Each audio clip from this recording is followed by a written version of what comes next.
Finančná gramotnosť v Európskej únii a vrátane Slovenska je na nízkej úrovni a preto si musíme oceniť to, aké aktivity robí spoločnosť OVB Alfinans Slovensko v rámci svojej firemnej kultúry práve pre vzdelávanie finančnej gramotnosti.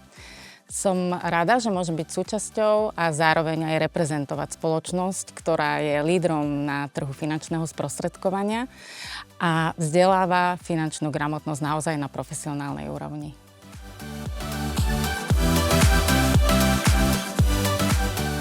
Zásadnou zmenou, ktorá nastala na Slovensku, bolo po roku 1989, keď spoločnosť sa otvorila trhovému hospodárstvu. Samozrejme, ďalšie obdobie, ktoré prinieslo rôzne nebankové subjekty, rôzne pochybné firmy, dokazujú, že občania boli veľmi finančne zraniteľní.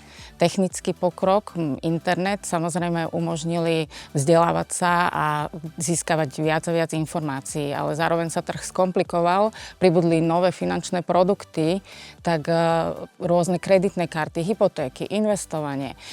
Takže občania sa v tom začali strácať a práve preto je strašne dôležité, aby sme sa vzdelávali a aby toto vzdelávanie bolo profesionálne a dosiahlo cieľ, ktorý potrebujeme, a to zvýšiť finančnú gramotnosť na Slovensku.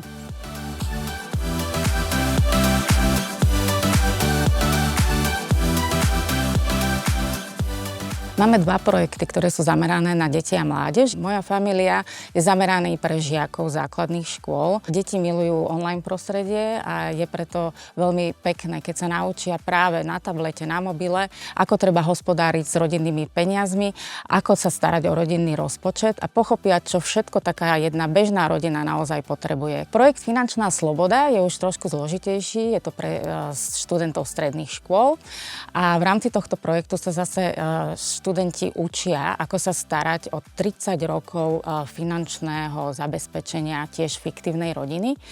A naučia sa tu, čo sú to akcie, čo sú to dlhopisy, ako investovať. Takže naozaj je to praktické a ešte to aj odzrkadľuje reálny finančný trh.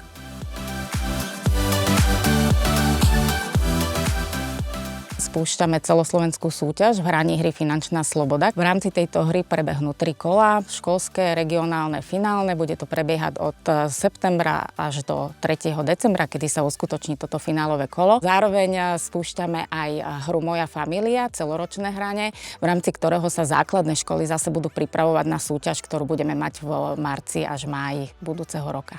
Inovatívne vzdelávanie, ktoré využíva spoločnosť OVB Alfinans Slovensko pri svojom vzdelávaní finančnej gramotnosti, je krásne tým, že prepája teóriu s praxou a je to vlastne škola hrou. A to je to, čo deti, mládež aj dospelých motivuje k tomu, aby pochopili, že to, čo sa naučia, základné pravidlá finančnej gramotnosti, budú mať naozaj na celý život.